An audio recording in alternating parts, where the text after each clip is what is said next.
नमस्कार, मैं हूं अनुष्का और आप देख रहे हैं लाइव न्यूज दिल्ली। रुक करते हैं लाइव न्यूज दिल्ली की खास खबरों की ओर। दिल्ली में अगले साल की शुरुआत में विधानसभा चुनाव होने जा रहा है और इससे पहले आम आदमी पार्टी के संयोजक अरविंद केजरीवाल ने बुजुर्गों के लिए संजीवनी योजना लॉन्च कर दी है। इसके तहत राजधानी के 60 साल से ज्यादा उम्र के बुजुर्गों का इलाज निःशुल्क होगा। केजरीवाल ने बुधवार को प्रेस कॉन्फ्रेंस के दौरान कहा कि दिल्ली के हमारे सभी बुजुर्गों के लिए खुशखबरी है। दिल्ली में 60 साल से ज्यादा उम्र के सभी नागरिकों का इलाज मुफ्त होगा। ये केजरीवाल की गारंटी है। बुढ़ापे में एक चीज सबको तकलीफ देती है। जैसे जैसे उम्र बढ़ती है वैसे वैसे 100 बीमारियां आदमी को आके घेर लेती हैं। सबसे बड़ी चिंता आदमी की होती है, मैं इलाज कैसे कराऊंगा। कई ऐसे लोगों को भी जानता हूं जो अच्छे खासे परिवारों से आते हैं, लेकिन उनके बच्चे उनका ख्याल नहीं रखते। बुढ़ापे में मैंने अच्छे अच्छे परिवारों के माँ बाप को, बुजुर्गों को तड़पते देखा है। माँ बाप को उनके बच्चों ने छोड़ दिया ऐसे ही। लेकिन आप चिंता मत करना, आपका ये बेटा अभी जिंदा है।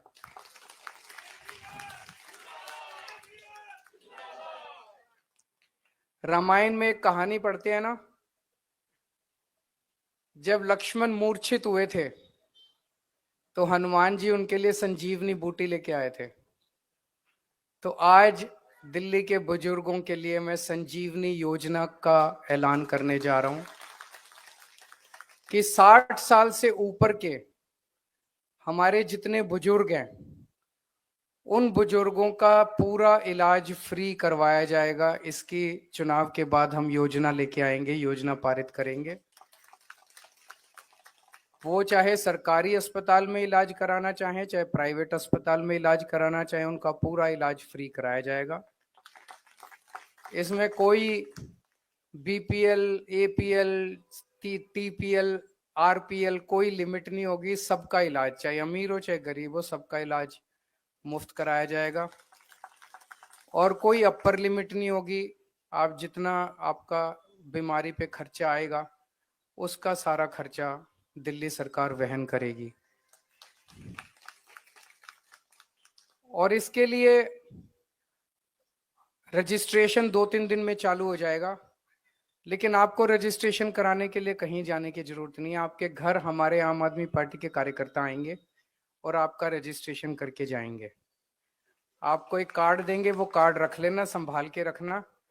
और चुनाव के बाद जैसे ही हमारी सरकार बनती है, ये योजना पास करके आपके बुढ़ापे में आपको स्वस्थ रखने की जिम्मेदारी आपका ये बेटा पूरी करेगा। बदले में बस आप अपना आशीर्वाद देना, मुझे देना, दिल्ली वालों को देना, देश को देना, दुनिया को आशीर्वाद देना कि सब लोग सुखी रहें, खुश रहें, स्वस्थ रहें। बहुत बहुत शुभकामनाएं। उत्तर भारत समेत पूरे दिल्ली एनसीआर में कड़ाके की ठंड पड़ रही है। राजधानी में ठंड और कोहरे के साथ प्रदूषण का ट्रिपल अटैक देखने को मिल रहा है। पहाड़ों पर हुई बर्फबारी के कारण मैदानी इलाकों में आ रही ठंडी हवाओं ने दिल्ली एनसीआर में ठंड को बढ़ा दिया है। न्यूनतम और अधिकतम तापमान में भी गिरावट देखने को मिल रही है। आज दिल्ली के कई इलाकों में कोहरा है और तापमान 5 के नीचे दर्ज किया गया है। बुधवार को सुबह के समय हल्के कोहरे ने परेशान किया। अब अगले 3 दिनों तक ठंड के साथ घने कोहरे की मार झेलनी पड़ेगी। मौसम विभाग ने 3 दिनों के लिए घने कोहरे का येलो अलर्ट जारी किया है। आईएमडी के अनुसार दिल्ली के कुछ हिस्सों में कोहरे की चादर छाई रही और न्यूनतम तापमान गिरकर 5 डिग्री सेल्सियस पर आ गया। केंद्रीय प्रदूषण नियंत्रण बोर्ड के अनुसार दिल्ली के कई इलाकों में वायु गुणवत्ता गंभीर श्रेणी में बनी हुई है। केंद्रीय प्रदूषण नियंत्रण बोर्ड के अनुसार आज सुबह दिल्ली के आनंद विहार में 481, अशोक विहार में 459, आया नगर में 412, बवाना में 454, बुराड़ी में 480, चांदनी चौक 376, आईटीओ 416, नरेला 451, आरके पुरम में 464 एक्यूआई दर्ज किया गया है। मंगलवार को दिल्ली में दिन के समय सबसे ठंडा इलाका नरेला और पूसा रहा। यहाँ तापमान 21.1 और 21.2 डिग्री सेल्सियस दर्ज किया गया, जबकि आयानगर में सबसे कम न्यूनतम तापमान 5.2 डिग्री सेल्सियस रहा। इससे पहले सोमवार को अधिकतम तापमान सामान्य से 1 डिग्री अधिक 24.5 डिग्री और न्यूनतम तापमान सामान्य से 4 डिग्री कम 4.5 डिग्री सेल्सियस दर्ज किया गया था। मौसम विभाग के अनुसार 2 से 3 दिन पूर्वी सतही हवाओं के चलने की संभावना है और इस कारण से 18 से 20 दिसंबर तक घने कोहरे की संभावना जताई गई है। वहीं प्रदूषण से भी राहत नहीं मिलेगी। वहीं हिमालयन क्षेत्र में पश्चिमी विक्षोभ के कारण मैदानी इलाकों में सुबह और शाम के समय हल्के बादल छाए रह सकते हैं। 18 से 23 दिसंबर तक अधिकतम तापमान 22 से 23 डिग्री और न्यूनतम तापमान 5 से 7 डिग्री के बीच रहने की संभावना है। तापमान में कमी के कारण ठिठुरन भी बढ़ेगी। अमूमन 17 से 21 दिसंबर के दौरान अधिकतम तापमान 22.2 और न्यूनतम तापमान 8.1 डिग्री और 22 दिसंबर से 26 दिसंबर के बीच अधिकतम तापमान 20.7 डिग्री और न्यूनतम तापमान 7.5 डिग्री सेल्सियस रहता है। दिल्ली विधानसभा चुनाव में अब बहुत ही कम दिन बाकी रह गए हैं। 2025 के शुरुआती महीने में दिल्ली विधानसभा के चुनाव होने के आसार हैं।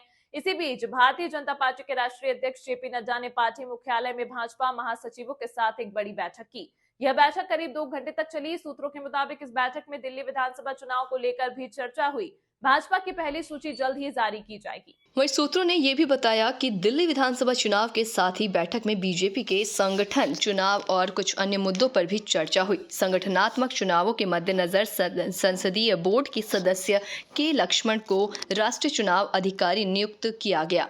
बैठक में राष्ट्रीय चुनाव अधिकारी के लक्ष्मण और सह प्रभारी संबित पात्रा भी शामिल हुए। सूत्रों ने बताया कि बैठक में 25 दिसंबर को पूर्व प्रधानमंत्री अटल बिहारी वाजपेयी की जयंती के उपलक्ष्य में सुशासन दिवस कार्यक्रम और वीर बाल दिवस पर भी चर्चा हुई। बैठक में संगठन महासचिव बीएल संतोष, महासचिव तरुण चुघ, दुष्यंत गौतम, राधा मोहन अग्रवाल, बीजेपी के राष्ट्रीय महासचिव विनोद तावड़े और अरुण सिंह मौजूद थे। दिल्ली में विधानसभा चुनाव 2025 की शुरुआत में होने की उम्मीद है। आम आदमी पार्टी ने दिल्ली विधानसभा चुनाव के लिए सभी 70 उम्मीदवारों की सूची पहले ही जारी कर दी है। 2015 में 70 में से 67 सीटें जीतने के बाद आम आदमी पार्टी ने 2020 के विधानसभा चुनाव में फिर से 62 सीटें जीती। बीजेपी ने अपनी सीटों की संख्या 3 से बढ़ाकर 8 कर दी, जबकि कांग्रेस लगातार दूसरी बार अपना खाता खोलने में विफल रही। अधिक जानकारी व अपनी बात लाइव न्यूज दिल्ली चैनल पर दुनिया तक पहुंचाने के लिए हमारी वेबसाइट www.liveNewsDelhi.com पर संपर्क कर सकते हैं। नमस्कार। अभी सब्सक्राइब करें हमारे चैनल लाइव न्यूज दिल्ली को और साथ में बेल आइकन दबाना ना भूलें। Live news Delhi.